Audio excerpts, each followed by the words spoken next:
All right. Well, we want to welcome everybody this afternoon. It is a pleasure. I mean, I'm looking at the face through Zoom of Hallie. Oh.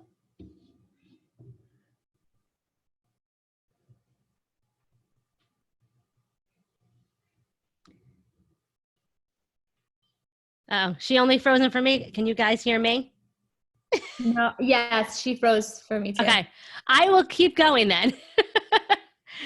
So you totally froze, Kim. I froze. I saw my face freeze and I'm like, wait a minute. So, oh gosh. Okay, so let me start again. I had the opportunity of meeting Hallie Sherman years ago. We got connected with her through the speech retreat, which I know many people have heard about, which is a conference that is put together every year by 4 well-known, well-respected bloggers. And the first person we ever talked to was Hallie. And she shared her passion and love. She lives in the state of New York. She loves being a speech therapist. She's super creative. She has this outgoing, fun-loving personality. She's funny, which is so enjoyable to be with somebody that takes humor to heart and lives life well.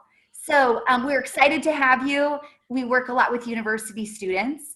You know, they're soon graduating, and many of them this year looks very different from all of the other years that they had or other graduates have experienced. So I'm just excited to have you share the title, right? 10 things that a CFY isn't really told about before they graduate or upon graduation. So Hallie, thank you. And I am passing it over. All right, I'm going to share my screen and try to do it without messing anything up. Awesome. Okay. Now I want to, if you want to hear a funny thing, I accidentally typo here, 10 mistakes I made as I cry. It meant to say as a CFY, but you know, gotta love autocorrect there. Okay. Enter full screen mode. Okay, can everyone see my screen? Okay, because I'm doing 2 screens here. Okay, just want to make sure. So, hi everyone. I am Hallie Sherman, and I'm going to be sharing with you some mistakes that I made as a CFY to show you that 1, it's okay to make these mistakes, but 2, hopefully prevent you guys from having them because, you know, who wants to have mistakes if you don't have to, especially with everything going on right now. Oh my gosh, I'm trying to find my mouse here. Sorry, guys.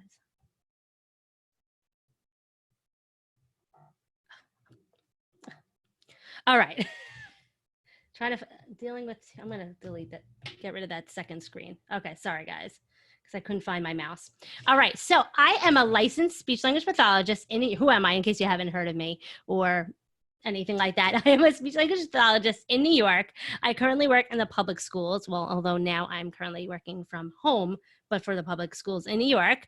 I currently work with 5th and 6th grade, although I have worked with preschool through high school.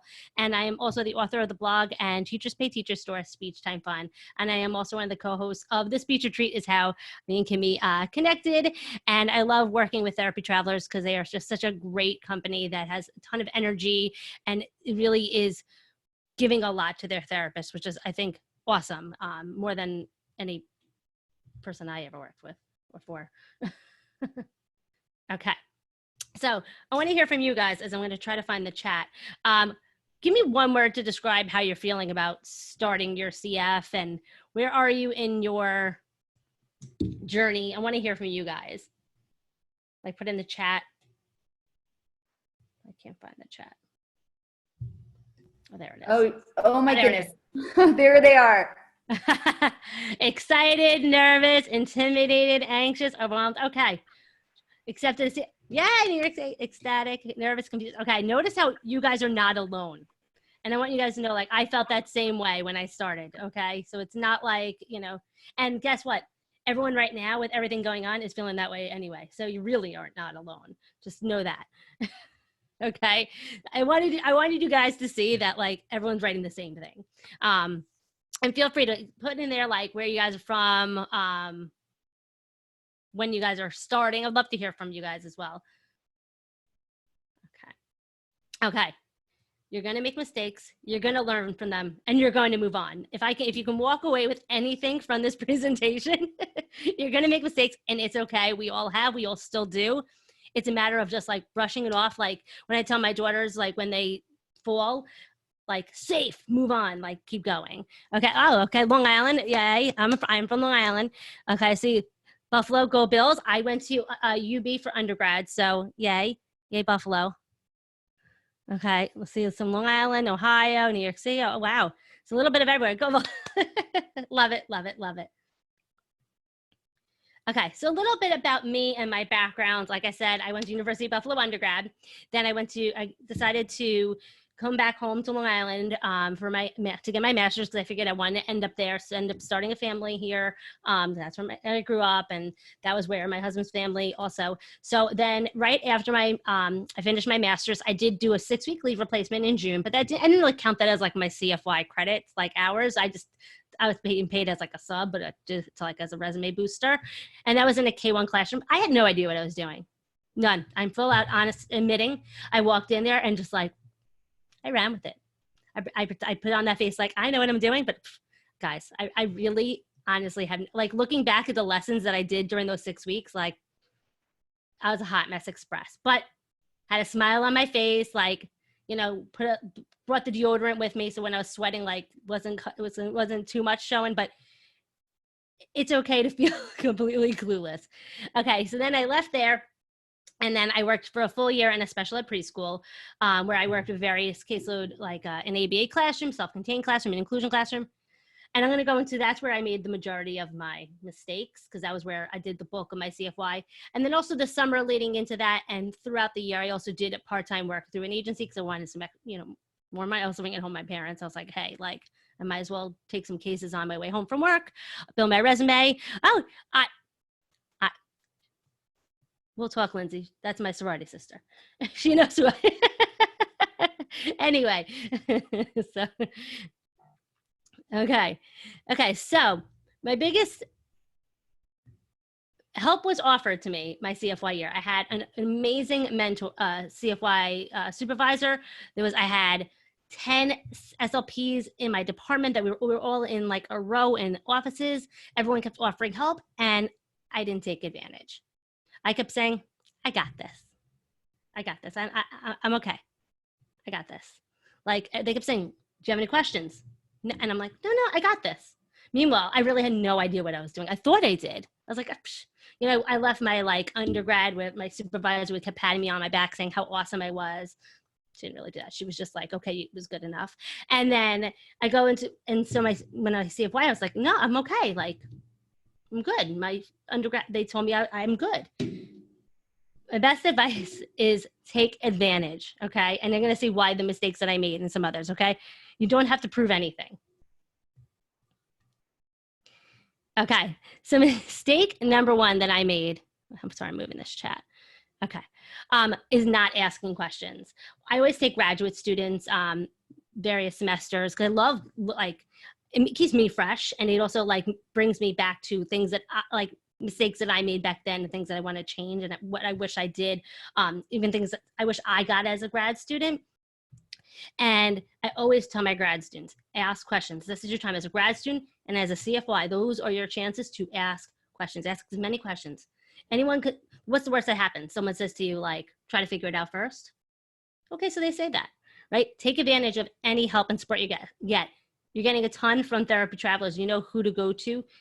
Ask questions, like see people here, like make connections, like make even within each other as CFYs, as like a cohort, saying like, hey, let's learn from each other. Let's learn from the mistakes that we each make. Maybe maybe what happens to one person it might happen to someone else eventually, and you can say, oh, that happened to so and so.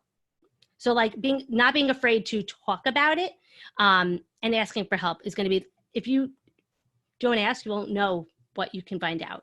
I wish I asked more. I wish I observed more. I wish I asked for help. I wish I asked for feedback. I took no advantage. Okay, mistake number 2 is buying too many materials. Okay, I was so excited to finally have a job and there was like no teachers pay teachers back then. So this was like super duper, like Toys R Us, like stuff that like takes up a lot of space, and I don't even want to know how, like, I was just like, I need stuff. And I felt like I had that envy of material envy of the other therapists around me. Like, they have all this stuff and I don't. Meanwhile, what they teach us in grad school, that we can do therapy with a paperclip. Okay, like we can do therapy with a crayon. We can do therapy with a bubble wand. And right now, with things going digital, you need internet. That's really all you need. Okay, so and the fact that you're on here, you're good. You have internet. So, okay, I didn't know how to reuse what I already had. Things that I bought in grad school. I should have just been using that and like ran with it.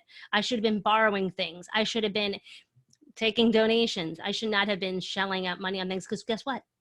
After that 1 year, I left the preschool. I haven't been back in preschool. What did I end up doing? Donating all that stuff, like some of these toys that I never ended up needing. I like left it for the other therapists. Yeah, some things I took with me, and they're collecting dust in my therapy room that is now on lockdown anyway, and taking up way too much space, because most therapists are in closets. We don't have space for big, bulky things. So if you can find, and I'm going to go into at the end, ways around having to shell out tons of money.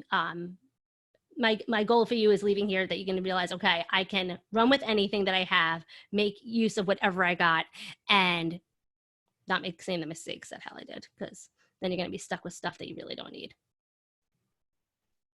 Okay, mistake 3. I did take criticism too personally. Okay, whether it was from my, an administrator, and this is not even just CFY year. It was like the beginning years of my career. When you're new, you're still learning and growing, and it's okay for someone to say, maybe try it this way. That doesn't mean like you're horrible, like how dare you should not be in the field. It could be a suggestion. It could be as speech therapists, we're always doing trial and error. There is no roadmap of how to get from A to Z. So sometimes it could just be a suggestion like, hey, I tried it this way and it worked. Maybe try it this way. It's not saying necessarily that your way is like horrible. So just think about like when someone gives a suggestion, it doesn't mean like it's the end of the world like I thought it was. Okay, mistake number 4, not learning from your mistakes. Okay, you're going to make them, and it's okay. But if you keep, what's the saying? Like, if you keep doing the same things over and over, like that's insanity or something like that. Like, and I always say, like, when I'm teaching my students, I should not be teaching them the same way as they've always been taught, because they're not going to change if it's the same way. So it's the same thing for us. Like, if we keep doing the same thing and over, we're not going to learn from it. We need to learn from mistakes, try something differently, figure out what went wrong and how, and self-reflect and analyze. Especially my first few years, I always made like goals for myself. Like that 1 year would be like, I'm going to get really good at behavior management. Another year would be, I wanted to learn more about the curriculum. One was I wanted to do better with parent communication. And every year I tried to like reflect throughout the year, okay, how am I doing with this goal?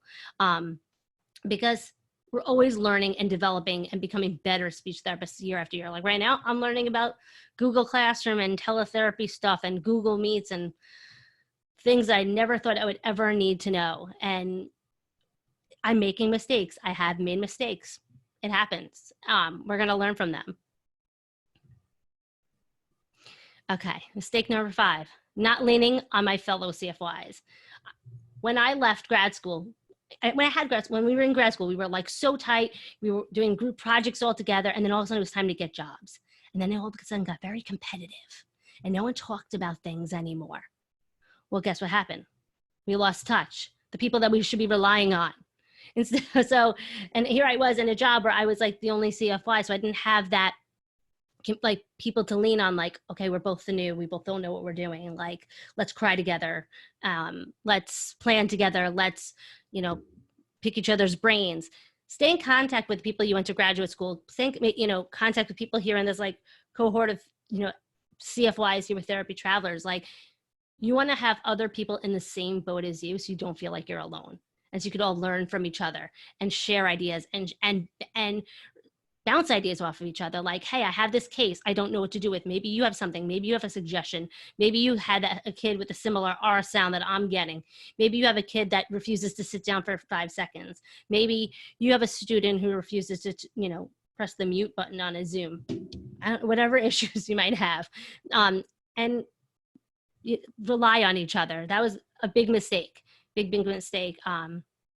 I really wish I had that community of people other than like myself. Okay. Mistake number 6 is not believing in myself. Okay. Going in there, doubtful, it shows. Okay. I did have the proper training necessary. Yes. In grad school, they can't train you on everything. Physically impossible, right? Physically impossible to train you in everything. Like I didn't get trained in really thoroughly in students with apraxia. Like that was like a chapter. I didn't really fully get trained in like using core boards and things like that. I had a class on AAC, but it was like an overview.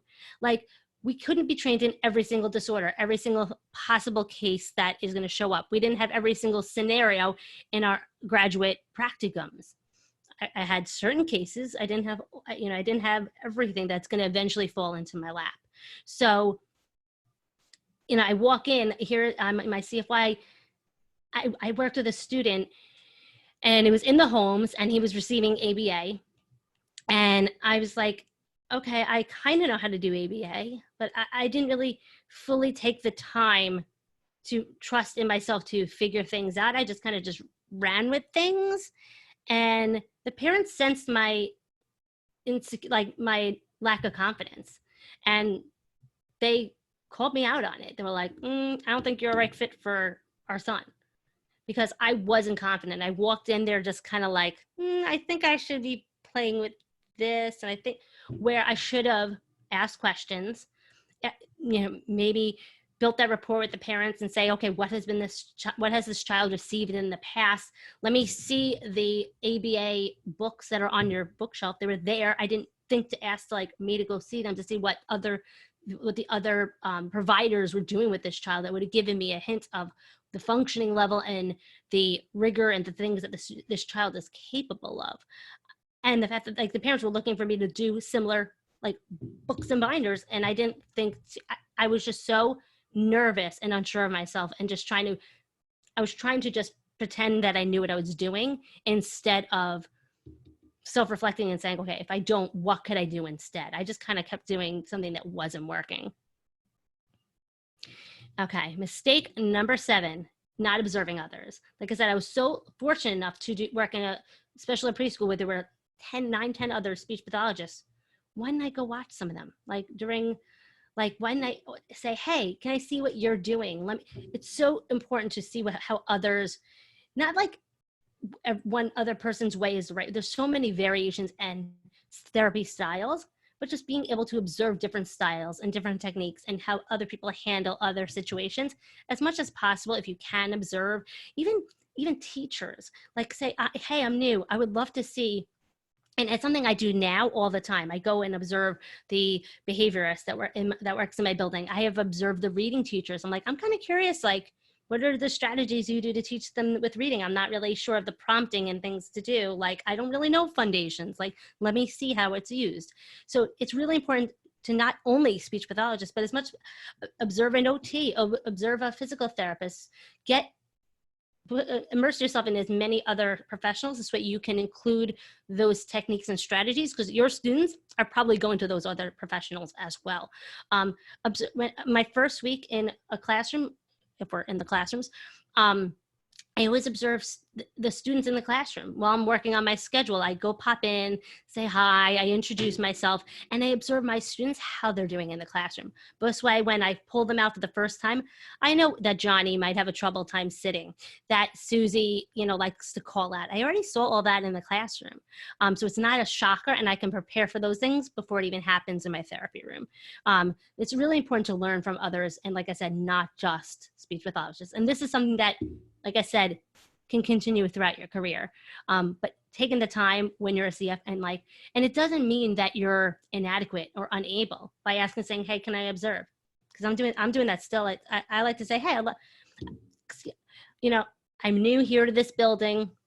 I'm new here to this setting. I'm new here. I would like to just observe and this way I can carry your strategies over into my speech therapy room. Use that approach, and no one's going to think that you're unable.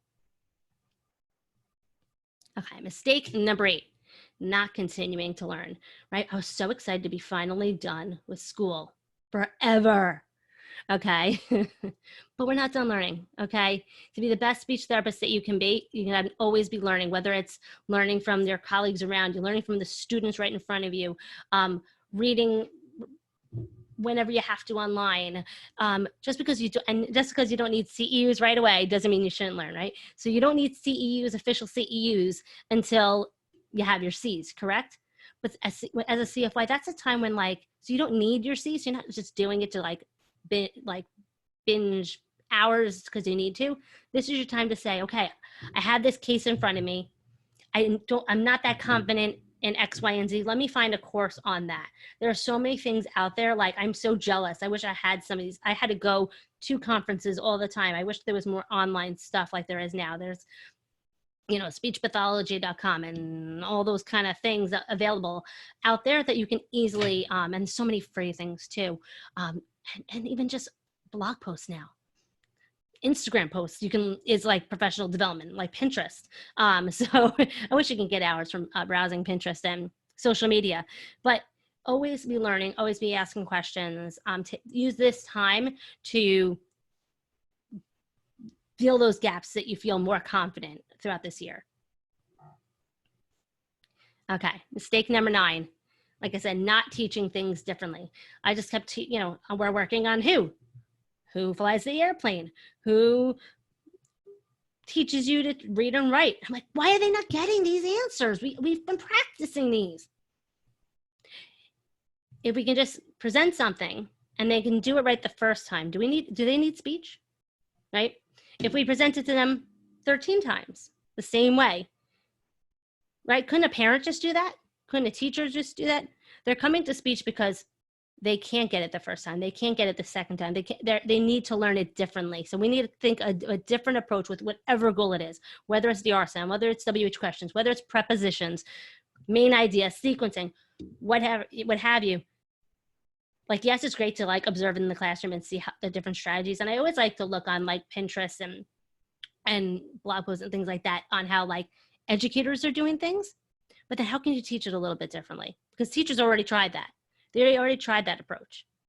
In say your lower functioning students, they've been exposed to those basic vocabulary words. They've been exposed to categories and colors and describing. It didn't work. They've been exposed to 2-word utterances. It wasn't working.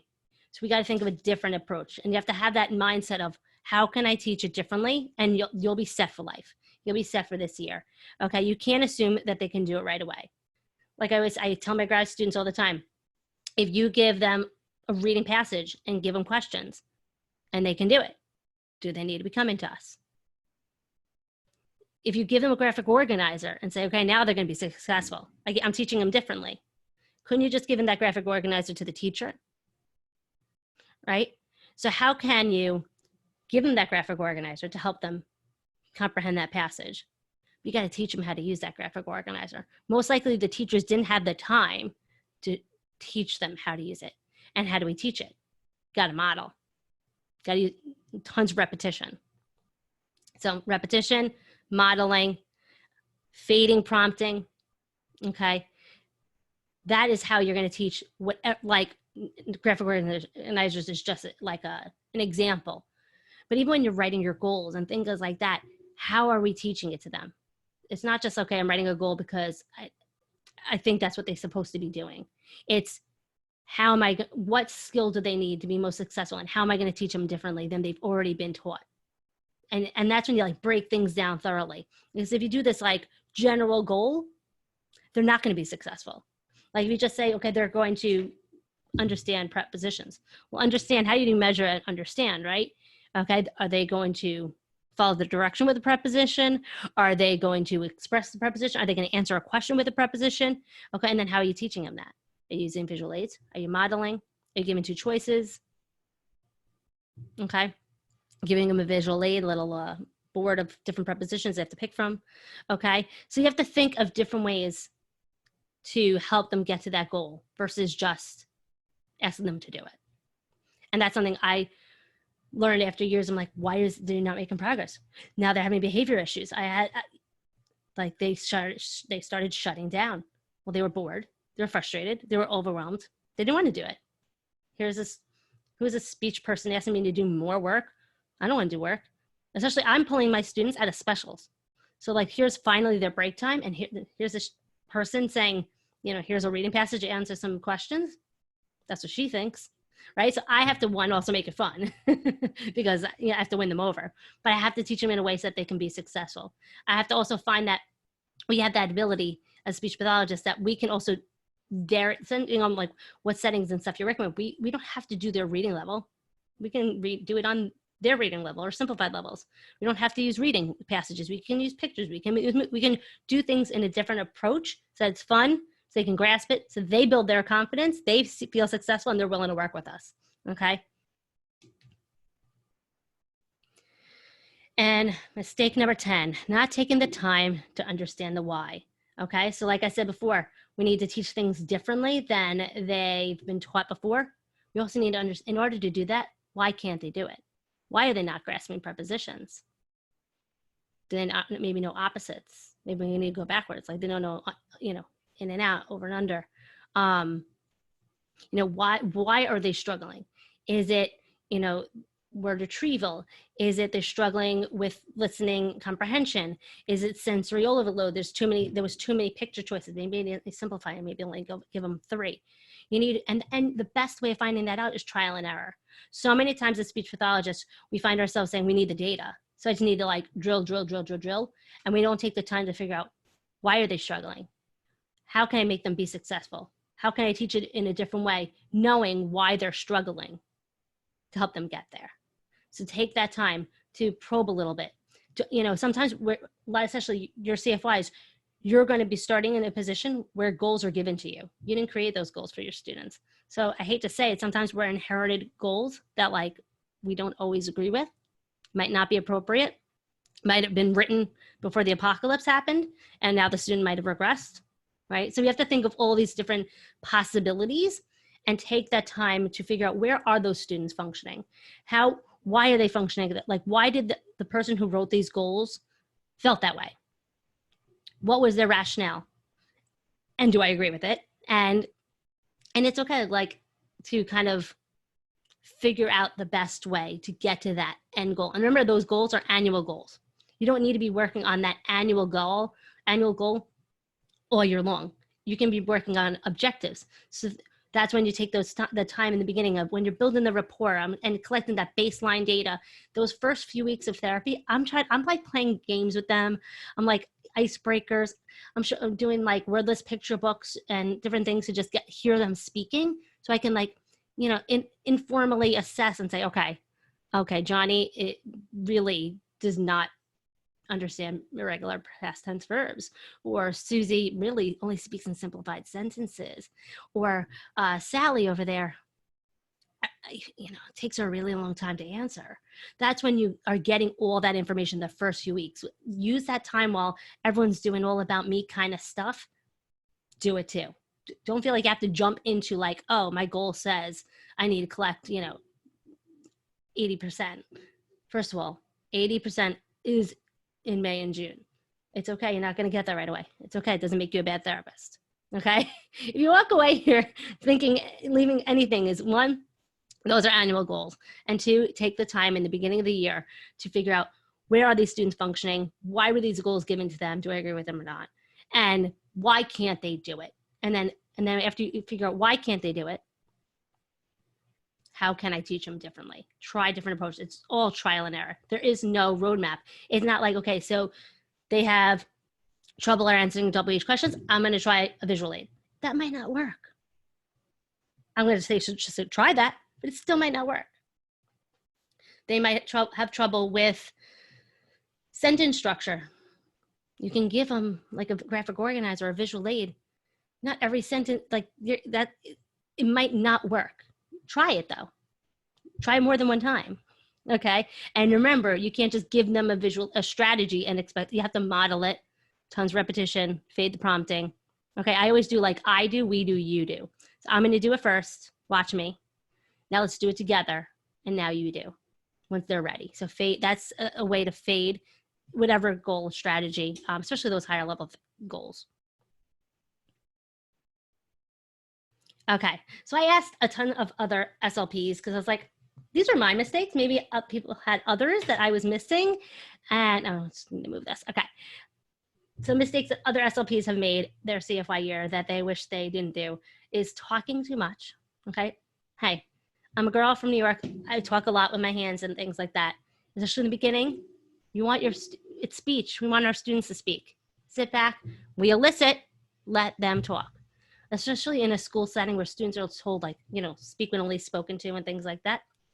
I try, like, yes, as long as it doesn't get out of hand, I want my students having fun and interacting with their peers and it being conversational. Sit back, let them talk. Give them when it's teaching time, it's teaching time. But when it's practicing time, let them practice. Don't just jump into fix. Let them answer. And then afterwards, have them self-reflect. You know, I heard this. Was this what you meant to say? Versus jumping in and saying, wait a minute, it's not that. Okay, so let them finish, let them talk. Okay, overthinking. And this is something SLPs do all the time, still, however many years into the field. We're perfectionists. Grad school made us that way, I'd like to say. I'd like to say applying for grad school made me that way, like the overthinking, like frantic kind of person, where we want to be the best always. The grad school prepared us for that, okay? But sometimes just got to do. What's the worst that happens? It doesn't work, so you try it out differently the next time. Okay. You're not getting graded. You're not like graduation's not dependent on it. Like, yes, you want to keep your job, but as long as like you're like being ethical, right? So what's the worst that happens? They didn't meet the goal that day. Okay. Sorry, true story. Oh, I didn't mean to do that. So I'm going back. Okay. Lacking the wait time. Like I said, like jumping in too soon. Some of our students have those processing issues. They need that time. We need to understand the time that they need and then help them compensate for that time. Okay, some things we can't fix. Sometimes it's teaching them those compensatory strategies. Okay, it takes me a little bit long to answer. What can I do to help not forget? Right? Maybe write things down. Giving teachers strategies like, okay, visual aids to help that student not forget what was being asked of them. Prepping their thoughts, like preparing their thoughts using like a graphic organizer or sentence starters to get them started, different things like that. But don't be afraid to give them that time. That time is important. And it's a good indication for us what we can do next. Also spending too much time making elaborate materials, right? We want to be the best we can be. We want to have the best materials. You can do therapy with a paperclip. Okay, you really can. Like I always give myself like each week, I'm gonna like prep one thing. And yes, over the years, I have plenty of materials that I don't need to prep, but I wish in the beginning, when I start, I have so much stuff that I don't use. Or if I really spend the time to say, okay, this is worth it, this is not, like this material I can use with a ton of goals and a ton of students, this is worthwhile, versus this activity is like just synonyms. Is that really worth all that cutting and gluing and laminating and Velcroing and all the, hey, power to you if you like Velcro, you know.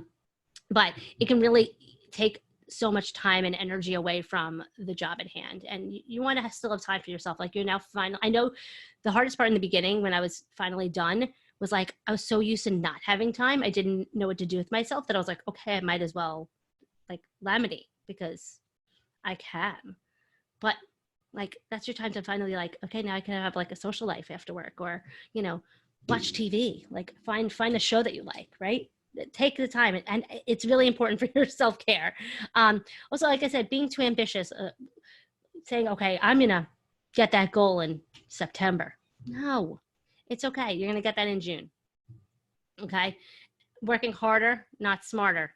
Okay, that goes the same with laminating too many things, not looking at how you can use one piece of material with as many students as possible. Okay, you don't have to,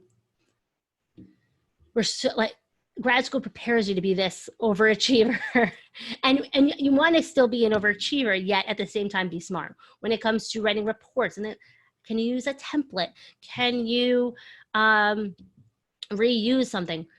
Have a little buddy where like, hey, let's share goal, like a goal bank, and this way we are not reinventing wheels. Think about how you can cut corners in as many ways as possible. And writing too many goals. I write 2, maybe 3 goals per student, sometimes 1 if it's like a 1 time a weeker. Okay, the more goals, the more you are going to be overthinking, being too ambitious, spend too much time. You're not gonna make that goal.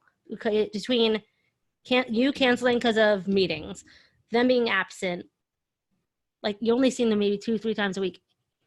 You have other students in the group with different goals, so you're not going to be working on that goal every single time. It's physically impossible. So 2 goals is more likely a better chance that you can get that in June. And remember, like I said, you're also breaking that goal down into objectives. So you want to get to that end goal by May, June. You need to get there. You need that time to do it.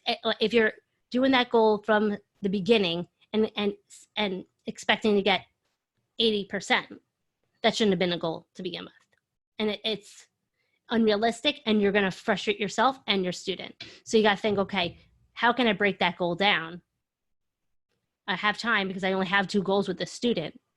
Okay, so I need to get them to be answering WH questions. Let me start with what? Okay, maybe before starting with what, let me have them identify 2 pictures with choices. Or when I think about how you can simplify it and change the presentation of the target so that you can be successful and then move towards eventually getting there. And you can map it out like, okay, I'm gonna try this. If this does work, I'm gonna try this. And these kind of like roadmaps will eventually just become innate. But in the beginning, it can be like a little guidebook for you. Okay. All right. So things I wish I did. I wish I asked for help. Okay. I really did. I really do. People are willing and able to guide you. Take advantage. This is your time. I know it's going to be culture shock in the beginning because you're so used to having someone over your shoulder. Like I asked a new teacher one time, like, or what it was like being a new teacher. So like, in those moments when the students are freaking out, I look over my shoulder and my supervisor's not there. Like, yes, your supervisor's not going to be like right there. Like you're so used to that, but you have someone to call up and bounce ideas off of. It's different than graduate school, but it's still better than nothing. Like imagine Esha said, hey, go throw you into the wolves, like to figure it out. Like they're not doing that for a reason. Okay, there's no need to spend a ton of materials. Okay, use what you have. Find cheap options, and I'm going to go into some examples. Find multiple ways to use what you have. Especially like right now, like I have a tech thread going on with like my speech department, and we're bouncing ideas off of. Someone was like, "Hey, I was using I don't even remember something, some sort of video," and they're like, "I used it with every group possible and worked on every goal possible. I need another idea." I'm like, "Oh, here is a fun." Picture, like a website with pictures. I was like, use that next. Like, don't try to think of how you can use one piece of material with as many groups as possible. It's not going to be every, but as many. Like when I'm planning for my week, I'm typically like maybe 2, 3, 4 activities, like for my week, as much as possible. I know it seems crazy, but that's it. And any more than that is like a website, like something that doesn't involve any prep, like ready and go. But even that's like part of you typically, like my 3 to 5 activities for the week. Okay. It's okay to not know everything. You're probably thinking like, okay, I passed my praxis, I passed my comps, I'm good. Right. But even in years, I'm still learning. I'm still not confident in everything. You throw a fluency child at me, I'm researching that. I had a fluency case this year. I bought some courses. I didn't know what I was doing. Last year I had a kid where me and the behaviorists were like, okay, I think that this kid maybe could benefit from AAC. I was like, let's start with a core board. Let's try that out. I was like, I don't know anything about a core board. What did I do? Went to Pinterest, read some blog posts. Okay. I even 12 years in the field, I still don't know everything. And that's okay. I'm okay with that. Okay. But I'm willing to learn and fill in those gaps whenever necessary. Take advantage, okay? There's tons of online communities support you now. There's tons of Facebook groups now. There's ones for preschool. There's ones for early intervention. There's ones for AAC. There's ones you want it, you just like, it's there. There's no whole Facebook group. There's tons now, like there's ones for like COVID materials and things like that. Like just browse SLP, whatever, and you're going to find it. There's ones for apps. There's one for this. Whatever you need, you can go in there. I'm a lurker. Like you don't even have to post questions. You can go into like the search bar into like the Facebook group and see if someone else posted a question, and the answer might be there. I do that in like the local moms groups too. I don't want people like knowing that I need like a plumber or something like that. I go to the search bar, see if someone else posted about a plumber, and that's okay. Okay, so there's so many things available to you now. I wish that was available to me back then. I was, making my own materials with index cards and permanent markers. Now you can find someone else who made it prettier, cuter, and just print it out. There are so many things available. Don't be afraid to look. Okay, there we go. Okay, so there are tons of free resources out there, and this is like my jam because I am all about free, easy to use, and honestly, like it's probably more motivating than like, I hate to say like some of the super duper stuff anyway. Okay, I love using YouTube with my students. They love it. They're motivated by it. Why not use it? There are tons of Pixar wordless videos on there. You can just type, like you can search Pixar, or you can Google Pixar wordless videos. Like there's Glued, Snack Attack, or Me the Pig. Some of these are not Pixar, but there's Dust Buddies or Buddies, Presto. Oh, there's so many. There's One Man Band. I think that was Pixar. There's so many. It's great because there is no words, so it elicits a ton of language. You can work on any goal with it, like completely any goal. You can work on WH questions. You can work on summarizing. You can work on sequencing of events. You can work on body language or coming up with a dialogue for the characters. You can pull out articulation targets in the video. So if you're working on R in Presto, there's a magic trick, there's a rabbit, there's a carrot, I'm trying to think what else. There's a rope. There's so many different things in that video alone that have the R sound in various positions.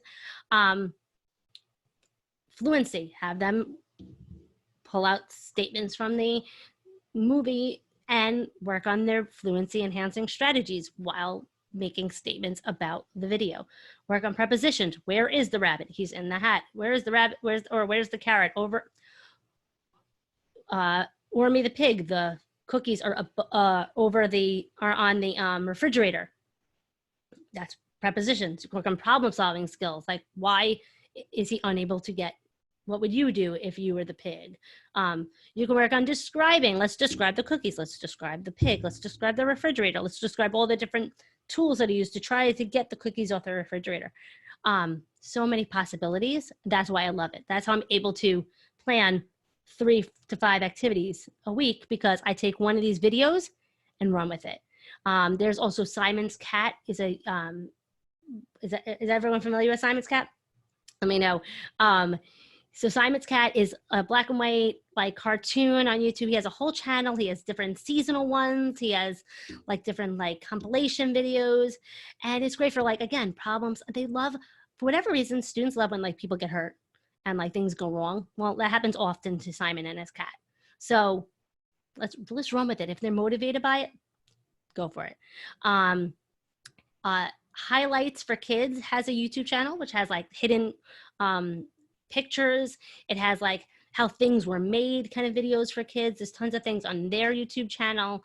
I also like using Ellen DeGeneres' from The Ellen Show, the Epic or Fail game, where she plays some like viral video and then she pauses it and the audiences say, is it gonna be an epic, things are gonna be okay, or a fail, if things are gonna go wrong?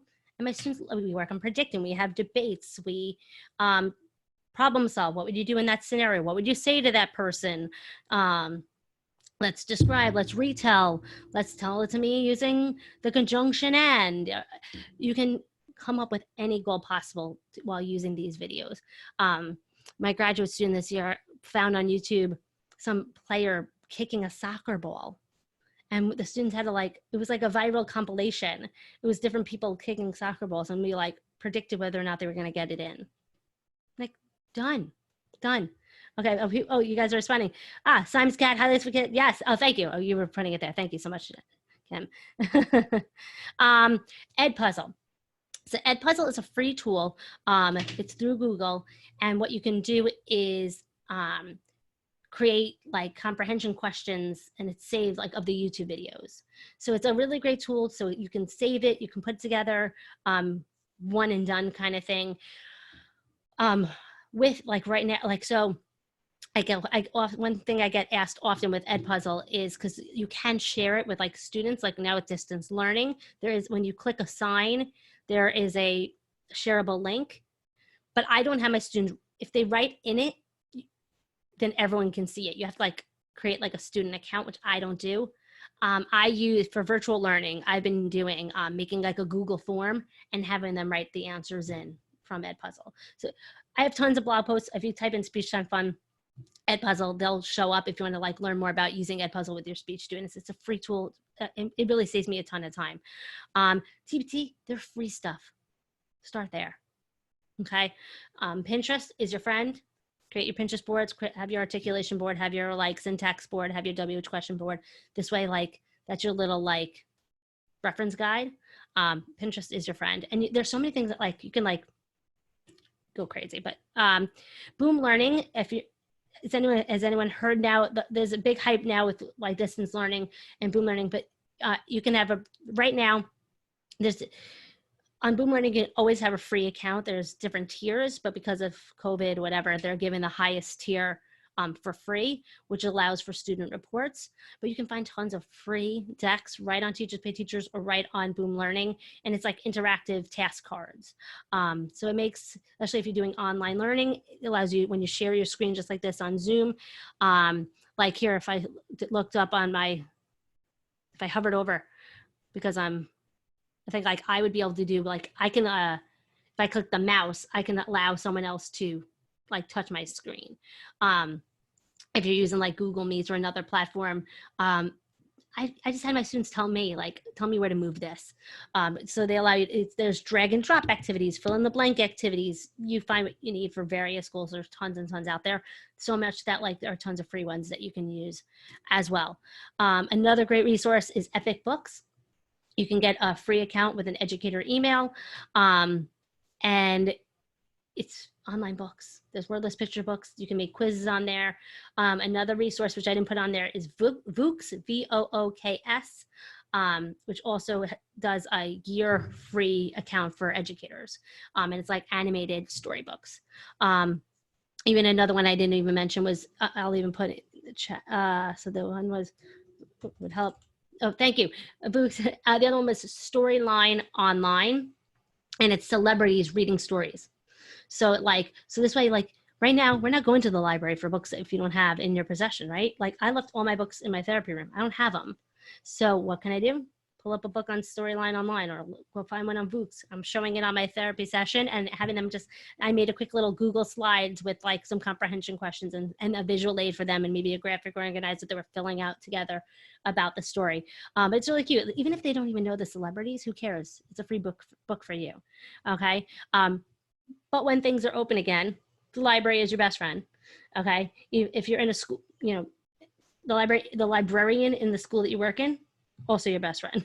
Okay, they're the ones where you can get access to the books that the teachers are using in their classrooms. This way you're trying to align as much as possible, and being in the know is also as much as possible. So I hope you found that helpful. Just some tips and tricks to get free materials. Also, you can make your own materials. I make my resources in PowerPoint. I find it easier to resize and manipulate versus using Word. Although I have been starting to use Google Slides and things like that, especially with distance learning, and also being able to transfer to various, if you're in different buildings, the Google stuff is very helpful in that regard. Target and the dollar spot are great places to find like cheap things like dice, puzzles. Instead of going to like super duper and spending thousands of dollars, you can get the the simple things like stickers and things like that really cheap.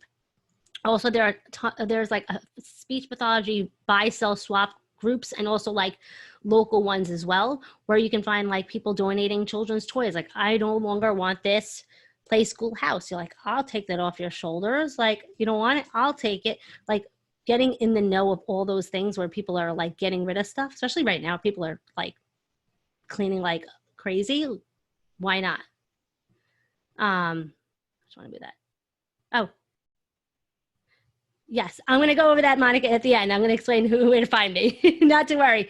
And then also when people are having garage sales again, and also like finding people that are retiring, that are like cleaning stuff out and like donating stuff at the end of the year, those are the people you want to like go find. Like speech pathologists are hoarders in a good and bad way. In a good way in the sense that I'm trying to find things like cheap that I can use, but at the same time, like I have so much stuff that I don't need. So like, you're also mindful of that and not being afraid to throw things out also if you're not using it. Okay. This again. Always remember, it doesn't have to be picture perfect. It's okay. It doesn't have to be grade A on a assignment. Okay. Thank you. It just needs to get the job done. Some of my sessions are a hot mess express. But guess what? The kid had fun. The student felt successful. They were successful. I got the job done. The data proved it. And even if the data doesn't prove it, did anyone cry? Did I cry? Did anyone get hurt? No. It was a success. Take those small wins. Glass is half full approach, guys. Okay? Small wins. It doesn't always have to be perfect. It's okay. And when in doubt, your student doesn't know it didn't go as planned. Okay? They don't know. They're not looking at your plan book. They don't see the roadmap. No one told them like, okay, like that's why like I know for certain students, it's really good to have like a visual schedule. Sometimes I don't like that because what if I don't go by it? What if I change my mind? I don't want to be told that I'm wrong. But certain students need that and that's okay. But like, it's okay if things don't go as planned. Like, and I always tell grad students and things like that, like, if you're seeing things not working, don't be afraid to pivot. It's okay. Like, you might have had all the plans in the world. You spent, that's why I said don't spend all this time, like laminating like these cute visuals and this whole game for a WH question, and they're not getting it. Should you keep going? Be okay to say, you know what? Scratch that. Let's try something else. You're getting frustrated. I'm getting frustrated. Let's try something different. And that's okay. Your student's not going to be like, psh, she messed up. They're not going to do that. They're going to say, wow, they changed it to finally help me. They're going to have, that's how they're going to look at things. They're going to remember that they were successful and that they had fun. They're not going to look at, oh, she changed her mind. They're not going to even notice. I'm telling you. They notice when I get like my hair done, but they don't know, like, they don't notice those other things. Okay. I swear. Okay. So I went over tons of things today. I know, I hope you're feeling a little bit inspired, a little less scared and overwhelmed, a little bit more ready with a plan. Are there any questions? And if you do have a questions, you can write it in the chat box. And then Hallie, I'll read the chat box so you don't have to look at it. It's right in front of me, but either one.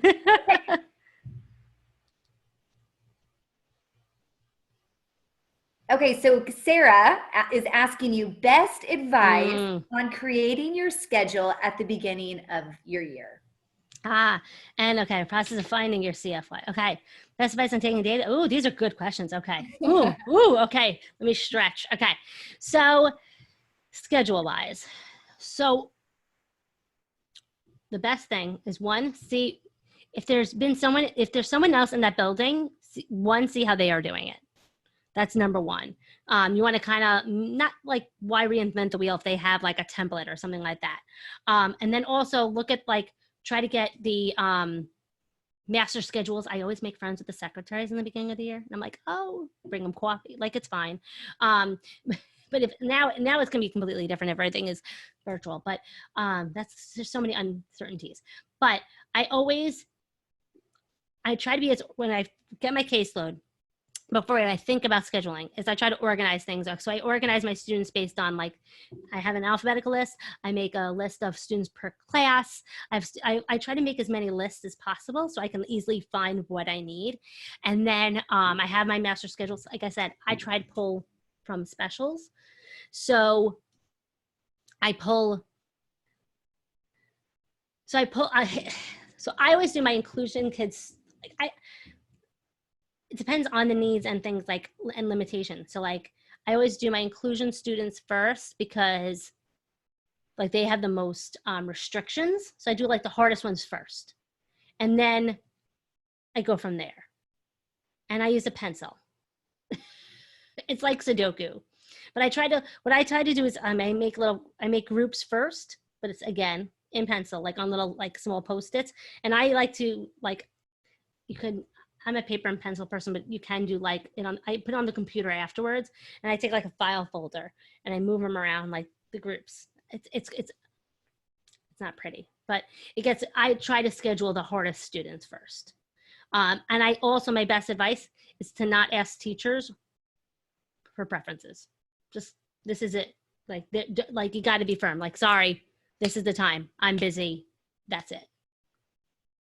And also, before you schedule anything, give yourself lunch. You have to eat. Okay.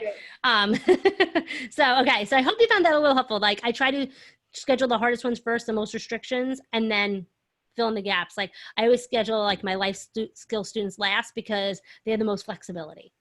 Like, if that time doesn't work, there's always another time. Like, I'm not allowed to pull from ELA and math, but life skills I can't. So I try to do them last. Like, I end up pulling like my life skills students during like the ELA math block for everyone else in the building. Like, if that makes sense. Cause it's like, there would have been no one else to take at that time. Okay. And Hallie, we have like 2 minutes. Okay. So I want to keep to our time. Okay. So if you want to end this with your last question, it's been so awesome. Sure. I could listen to you speak all days, but one more and then we'll close it out. So best advice on taking data. Okay. My best advice is not to be so hung up on the I need 10 trials. One trial is enough. Focus more on why they aren't doing it and what they are. Focus more on the anecdotal data than those check marks. That's my best advice. And email me if you have any questions more about that. So Hallie, we want people to follow you because you have a huge following. So if you go to Speech Time Fun, here, I want to show. Okay, so if you go, you can find me Speech Time Fun on Facebook, Speech Time Fun on Instagram. I have a podcast, SLP Coffee Talk. My blog is speechtimefun.com. Also, shop speechtimefun.com is my Teachers Pay Teachers store. I am everywhere. I'm always happy to answer any questions. Send me a DM on Instagram. I answer it. It's me. It's, you'll get a voice message or something back from me. I'm always here as a resource because I remember what it's like and I wish I had the guidance and support. So no question is too silly. Okay. And the questions that you're asking, veteran SLPs are still asking these questions. Okay. And you're always going to still be learning and growing as the years go on. It's only if you leave here feeling, okay, I got this. I have the knowledge and support that got me here. My grad program trusted me to say, you can graduate. So you can do it. Okay. So it's a matter of just asking the right questions, believing in yourself, and being okay to pivot. Be like, okay, it didn't work. And just brush it off and keep going. All right. But thank you so much for taking your Wednesday afternoon or evening or what have you, and getting a little refreshed and inspiration here with me. and I wanted to you're welcome. And I wanted to do a little fun giveaway.